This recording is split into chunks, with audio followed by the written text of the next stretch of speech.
12 दिन के 24 दिन भी हो जाए, हाँ। लेकिन हम लोग धरने पे ही रहेंगे। अब हम लोग भूख हड़ताल भी करेंगे, लेकिन हमें अपने मकान पक्के चाहिए तो चाहिए ही है। आज हमें 12 दिन हो गए बैठे बैठे, आज भी हमारी कोई सुध लेवे यहाँ नहीं आ रहा हो कि तुम भूखे हो के प्यासे हो के ठंड में मर रहे। महापौर जी ने कहा कि आपको सर्दी लगती है, हम लकड़ियाँ भिजवा दें। हमने अभी लकड़ियाँ मत भिजवाइए। जब हमारा क्रियाक्रम अगर हमारी ये बात नहीं होगी तो कल से हम भूख हड़ताल पे बैठेंगे। और जब हमारा यहाँ से जैसे महाराज जी ने अंतिम विमान जाए तो अब लकड़ियों की व्यवस्था वहीं कर दे रहे हैं। चूँकि महापौर जी ने स्पष्ट कहा था कि आपकी एक ईंट भी नहीं गिरने देंगे, उसके बावजूद भी लगातार लोगों के मकान गिराए गए हैं। और हम लोग तभी उठेंगे यहाँ से जब हमारी मांगें पूरी हो जाएंगी और हमको लिखित आश्वासन मिल जाएगा। जो कह रहे हैं कि हमारे घर फूट रहा है, तो क्यों फूट रहा है? हमारे बच्चे कहाँ रहेंगे? हम किसके घेस गाँव में रहेंगे? और सब लोग बच्चन लेके कहाँ भाग जाएंगे? तो महाराज जब उठे, जब आखिरी विमान में लद के हिना से ना तो ऐसे नाचे हैं। और हमारे लिखित रूप में हमें दिया जाए कि हमें आवासीय घोषित हमारे हो गए हैं, तभी हम लोग यहाँ धरना से उठेंगे, वरना हम लोग नहीं उठेंगे। तो जिलाधिकारी महोदय ने स्वयं स्वीकार किया कि पुराने अधिकारियों से गलती हुई है। तो आपके अधिकारियों की गलती का खामियाजा जनता नहीं भुगतेगी। आपने जो गलती आपकी बेवकूफ़ी से शुरू हुई है उसको आप ही को निपटाना पड़ेगा। नहीं तो यहाँ से लेके भूख हड़ताल पर तो हम यहाँ बैठे ही रहेंगे, और यहाँ से अब जब जाएगी तो हमारी अंतिम यात्रा ही जाएगी, उसके पहले हम यहाँ से उठने वाले नहीं हैं। नमस्कार भैया, राम राम। हम हैं आशुतोष और आप देख रहे हैं बुंदेली वार्ता। बुंदेली वार्ता की टीम एक बार फिर झांसी के गांधी उद्यान में है, जिधर लगातार प्रदर्शन चल रहा है। जेडीए के लगातार लोगों को नोटिस मिल रहा है। एक तरफ जनप्रतिनिधि लगातार इतने पहुँच के आश्वासन दे रहा है कि कछु नहीं हुई है, कछु नहीं हुई है। दूसरी तरफ जेडीए लगातार कागजी कार्रवाई कर रही है। करीब 2 दर्जन लोगों को फिर से नोटिस मिले हैं। और दूसरी तरफ गांधी उद्यान में चल रहा प्रदर्शन लगातार तेज हो जा रहा है। और अब ई कंगार पे जे लोग आ पहुँचे हैं कि अब जे लोग भूख हड़ताल करवे के लाने व्यवस्था हो सकता है कि बुंदेली वार्ता की ये रिपोर्ट के 1-2 दिन बाद ही तक भूख हड़ताल शुरू हो जाए, ऐसा कही जा रही है प्रदर्शनकारियों की तरफ से। कैसे जे लोग परेशान हैं, लगातार आवाज़ उठा रहे, लेकिन लिखित रूप से कोनो भी जनप्रतिनिधि आश्वासन नहीं दे पा रहा हो, कोनो भी विभाग को अफसर लिखित रूप से इन लोगों को आश्वासन नहीं दे पा रहा हो। ना तो 2021 की महायोजना को पुनः लागू करने की बात करी जा रही है, 31 और भी तमाम जो बातें हैं उनको लेकर हमारे संगे बहुत सारे लोग जुड़े हैं। लोगों से बात करें। और इस तरफ अगर हम दिखाएं आपको, बहुत सारी महिला शक्ति संघें हैं। अगर इन लोगों को देखें, सैकड़ों की संख्या में महिलाएं तय पहुंची हैं। इसे अंदाज़ा लगा सकते करीब सैकड़ा भर परिवार केवल महिलाओं की तरफ से प्रतिनिधित्व कर रहे हैं प्रदर्शन को। दूसरी तरफ बहुत सारे लोग हैं जो अपना काम धंधो छोड़ के, रोज़मर्रा के काम धंधे छोड़ के इस प्रदर्शन में हिस्सा ले रहे हैं। आप सबको पता हो कि झांसी में लोग काम धंधे के लाने आते हैं, अपने बच्चों को पढ़ावे के लाने आते हैं, और यही उद्देश्य से इन लोगों ने अपने मकान बनाए थे। लेकिन अब उनके घरन पे संकट है, और इस संकट को लेकर सब लोग आ खड़े भाई। क्या कहो महाराज, अब क्या स्थिति है?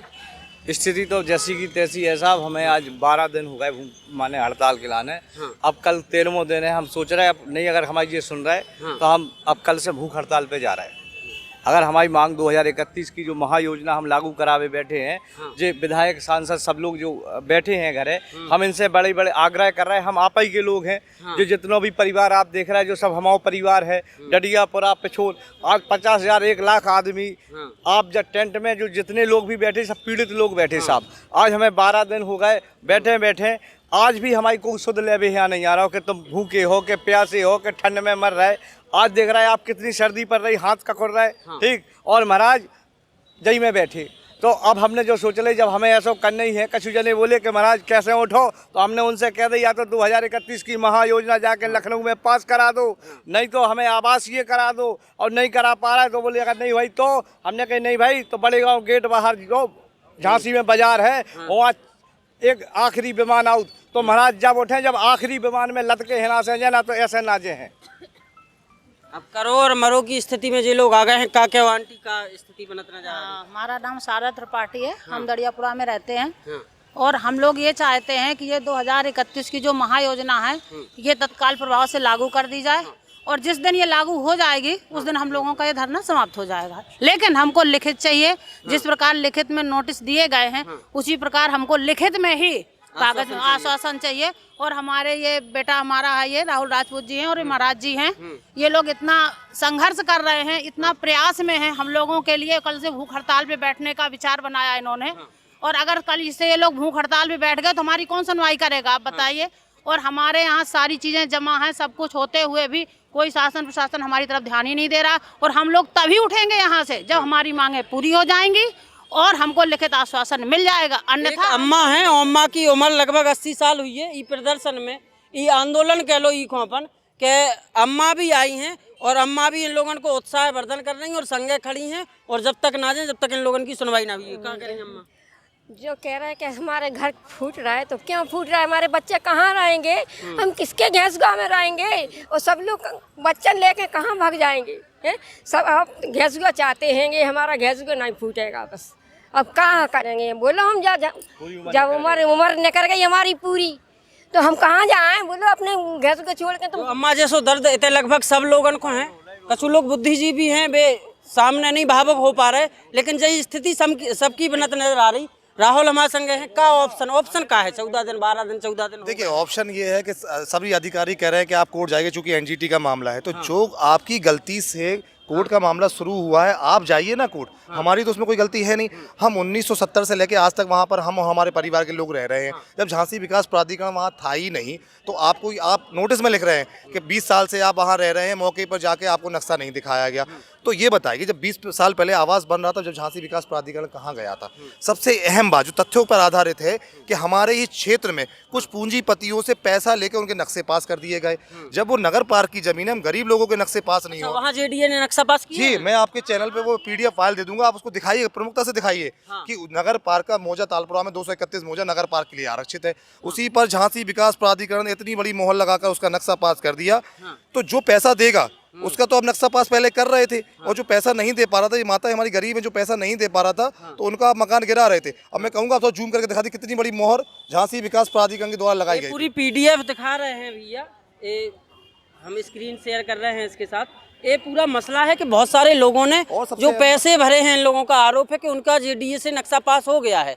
जब जमीन नगर पार्क के लिए आरक्षित थी तो फिर नक्शा पास कैसे कर दिया? बहुत सारे सवाल हैं, इन सवालों पर भी हम लोगों ने चर्चा की थी। लेकिन अब ये लोग भूख हड़ताल की स्थिति पे आ चुके हैं। इस वजह से एक बार फिर प्रशासन तक इन लोगों की बात पहुंचाने के लिए बुंदेली वार्ता की टीम यहां पहुंची है और लगातार लोगों से बात कर रही है। एक और मैम साथ में है, क्या कहेंगी, अब क्या स्थिति बनती नजर आ रही है? हमें तो ये कहना चाहते हैं कि हमारी मांगें पूरी की जाएं। हाँ। और हमारे लिखित रूप में हमें दिया जाए कि हमें आवासीय घोषित हमारे हो गए हैं, तभी हम लोग यहाँ धरना से उठेंगे, वरना हम लोग नहीं उठेंगे। कब तक देंगी धरना? 12 दिन हो गए करीब। 12 दिन के 24 दिन भी हो जाए, हाँ, लेकिन हम लोग धरने पे ही रहेंगे। अब हम लोग भूख हड़ताल भी करेंगे, लेकिन हमें अपने मकान पक्के चाहिए तो चाहिए ही है। हम काफी समय से लंबी लड़ाई लड़ रहे हैं। भूख हड़ताल की सूचना प्रशासन को दी गई क्या? सिटी मजिस्ट्रेट को उसको हमने ज्ञापन दे दिया है, उन्होंने इसको स्वीकृति भी कर लिया है, क्योंकि वो भी समझ रहे हैं कहीं ना कहीं। देखिए, पूरा प्रशासन इस बात को समझ रहा है कि अब अपनी गलती। अभी झांसी में प्रभारी मंत्री बेबी रानी मौर्य जी आई थी, तो हमारे प्रतिनिधि मंडल उनसे मिला था, तो जिलाधिकारी महोदय ने स्वयं स्वीकार किया है कि पुराने अधिकारियों से गलती हुई है। तो आपके अधिकारियों की गलती का खामियाजा जनता नहीं भुगतेगी। आपने जो गलती आपकी बेवकूफ़ी से शुरू हुई है, उसको आप ही को निपटाना पड़ेगा। आज एनजीटी में जो केस चल रहा है, वो इस बात का चल रहा है कि एक व्यक्ति ने वहाँ जाकर कह दिया साहब हमने पार्क की ज़मीन में मकान बना लिया। तो ये जो अपने एसी कमरों में बैठकर इन अधिकारियों को ये अकल नहीं थी कि वहाँ पे पार्क है कि प्राइवेट ज़मीन है। ये आजकल जो सत्ता चल रही है, यहाँ के जो अधिकारी हैं, वो से अपने कमरों में बैठ के सारी की सारी वो बना रहे हैं परियोजनाएं। ये धरातल पे नहीं जाते हैं, ये धरातल पे भेज देते हैं, अपने जेई को भेज देते हैं, अपने नीचे के लेवल के अधिकारियों को भेज देते हैं। तो मैं इनसे अनुरोध करूँगा कि महोदय, आप अपने गर्म कमरों से बाहर निकलें और देखें जनता किस तरह परेशान हो रही हो। मैं इसको स्पष्ट मैंने महापौर जी से कह दिया। महापौर जी ने कहा कि आपको सर्दी लगती है, हम लकड़ियाँ भिजवा दें। हमने अभी लकड़ियाँ मत भिजवाइए। जब हमारा क्रियाक्रम, अगर हमारी ये बात नहीं होगी तो कल से हम भूख हड़ताल पे बैठेंगे। और जब हमारा यहाँ से जैसे महाराज जी ने अंतिम विमान जाए तो अब लकड़ियों की व्यवस्था वहीं कर देना। चूँकि महापौर जी ने स्पष्ट कहा था कि आपकी एक ईंट भी नहीं गिरने देंगे, उसके बावजूद भी लगातार लोगों के मकान गिराए गए हैं। और अभी सारे जनप्रतिनिधि हमारे पास आ रहे हो, कह रहे हैं कि आपको हम कुछ भी अनहोनी आपके साथ नहीं होने देंगे, लेकिन उसके बावजूद भी अभी तत्काल 3 दिन पहले ही ध्वस्तीकरण के नोटिस जारी कर दिए। तो एक तरफ मैं ये नहीं समझ पा रहा हूँ कि नेताओं का प्रेशर क्या अधिकारियों पर नहीं है? क्या अधिकारी इतने बिना बागडोर के हो गए हैं कि वो उनकी किसी की सुनने को तैयार नहीं है? झांसी के प्रभारी मंत्री के सामने भी अधिकारी इस तरह से बेबाक होकर बोलते रहे कि कोई भी गलती हमारी नहीं, सारी गलती जनता की। तो मैं यही तो पूछना चाहता हूँ, हमारी गलती क्या है? हमने अपना पैसा दिया, रजिस्ट्री कराई, हाउस टैक्स दिया, मकान दिया। आज सबसे बड़ा झूठ कि पहले उन्होंने कहा 180 मकान, फिर 1500, फिर 1700, आज 2700 बोल रहे हैं। आप सर्वे करा लीजिए, 10,000 से ज़्यादा मकान अगर नहीं निकले तो सबसे ज़्यादा पहले मकान मैं अपना गिरा लूंगा। तो ये लगातार झूठ बोलने का इनको काम ये बंद करना चाहिए, लोगों को ब्लैकमेल करना बंद करना चाहिए। अभी कुछ दिन पहले फ़ोन करा रहे थे कि आप नोटिस ले जाएगी, तो ब्लैकमेलिंग का काम इनको तत्काल प्रभाव से बंद करना पड़ेगा, नहीं तो यहाँ से लेके भूख हड़ताल पर तो हम यहाँ बैठे ही रहेंगे और यहाँ से अब जब जाएगी तो हमारी अंतिम यात्रा ही जाएगी, उसके पहले हम यहाँ से उठने वाले नहीं हैं। ये पूरा मामला था। राहुल ने बड़े विस्तार से बताया है क्या पूरा घटनाक्रम यहाँ चल रहा है। 12 दिन हो चुके हैं इस अनशन को और अब ये अनशन बीते 1 या 2 दिन में भूख हड़ताल में परिवर्तित हो जाएगा। यदि अब भी झांसी के प्रशासनिक अफसर नहीं जागे, झांसी के जनप्रतिनिधि नहीं जागे तो स्थिति और भी भयावह हो सकती है यहाँ, क्योंकि 1 या 2 व्यक्ति का सवाल नहीं है, हज़ारों परिवारों का सवाल है। हज़ारों परिवार ने बड़ी मेहनत से अपने मकान खड़े किए, अब उनको गिराए जाने के लिए, उनके ध्वस्तीकरण के लिए लगातार जेडीए नोटिस भेज रहा है।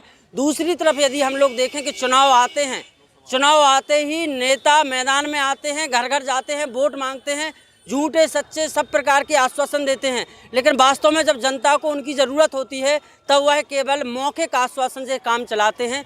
लेकिन ये झांसी की जनता है, झांसी की जनता अब उन तमाम जनप्रतिनिधियों से लिखित आश्वासन मांग रही है, लेकिन आखिर वो जनप्रतिनिधि कहाँ हैं, ये जनता उनको तलाश रही है। कभी यहाँ आए। नगर निकाय के चुनाव में हम लोगों ने देखा कि नगर निगम प्रत्याशी, भाजपा के प्रत्याशी जो बिहारी लाल आर थे, जो चुनाव जीते भी और वर्तमान में झांसी के महापौर हैं, उन्होंने बुंदेली वार्ता के माइक पे ही ऐलान किया था कि एक भी ईंट नहीं गिरने देंगे। लेकिन स्थिति इस तरफ आ चुकी है कि जनप्रतिनिधियों के आश्वासन के बाद भी जेडीए लगातार नोटिस भेज रहा है। करीब 2 दर्जन से ज़्यादा लोगों को नोटिस अभी वर्तमान में भेजे जा चुके हैं और भी लगातार लोगों को भेजे जा रहे हैं। इन लोगों के मुताबिक हम लोगों ने रिपोर्ट दिखाई। मौके पे अभी तक सांसद अनुराग शर्मा, जो झांसी ललितपुर के संसदीय क्षेत्र के सांसद हैं, वो भी यहाँ तक इन लोगों की बात सुनने के लिए नहीं पहुँचे हैं। इस बात का भी इन लोगों को मलाल है। क्या कहते हैं, अभी तक सांसद वगैरह नहीं आए हैं? मैम जी सर, अभी तक कोई नहीं आया, हमारी बात सुनने के लिए कोई नहीं आया।